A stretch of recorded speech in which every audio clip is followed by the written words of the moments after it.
বান্দাদারে মাফ কইরা জান্নাতের টুকরা বানায়া দাও। চিৎকার দিয়া কন্যা সুবহানাল্লাহ। বাবার আমার, বন্ধুরা আমার, আজকে আপনি আমি এই বাড়ির মধ্যে মাহফিল শুনতেছি। আজকে আপনার আমার কাছ থেকে একটা মানুষ চলে যায়। এই মানুষটা মরে যাবার পর ওই মানুষটার কাছে আপনার আমার দাবি আছে, এই লাশটার দাবিও আপনার আমার কাছে আছে। ওই মানুষটা আপনার সাথে পরিচয়, ওই মানুষটার সাথে আপনার আমার একটা সম্পর্ক থাকে। ওই মানুষটার সাথে হাটে ঘাটে বাজারে রাস্তায় ঘাটে বাড়ি পাড়ায় একটা সম্পর্ক থাকে।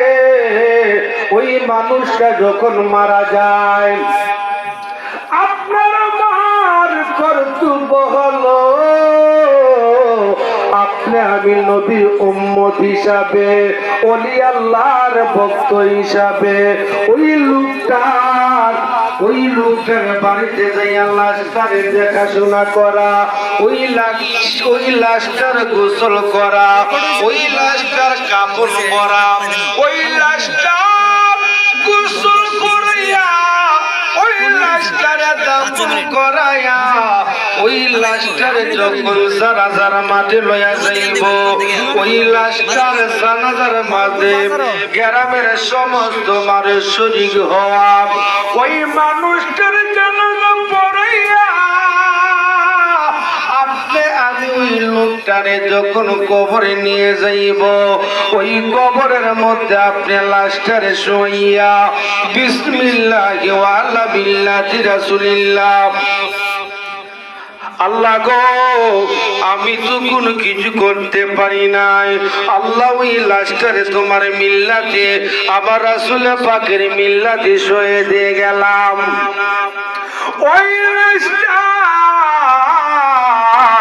ওই লাশটারে কবরে শুইয়া আপনি যখন কবরে যখন বাস দিবেন, ওই কবরে যখন আপনি সানিগুলি দিয়া আপনি যখন কবরের মধ্যে মাটি দিবেন, মিনহা খালাকনাকুম ফিহা নুঈদুকুম ওয়া ফিহা নুখরিজুকুম তারাতান উখরা, ওই লাশটার মাটি দিয়া 40 কদম পার হইয়া আপনি যখন ওই কবরের পাশে যারা থাকবে, নিয়ম হলো ওই কবরের চারি কোণায় আপনি যখন চারি কুলফু হইরা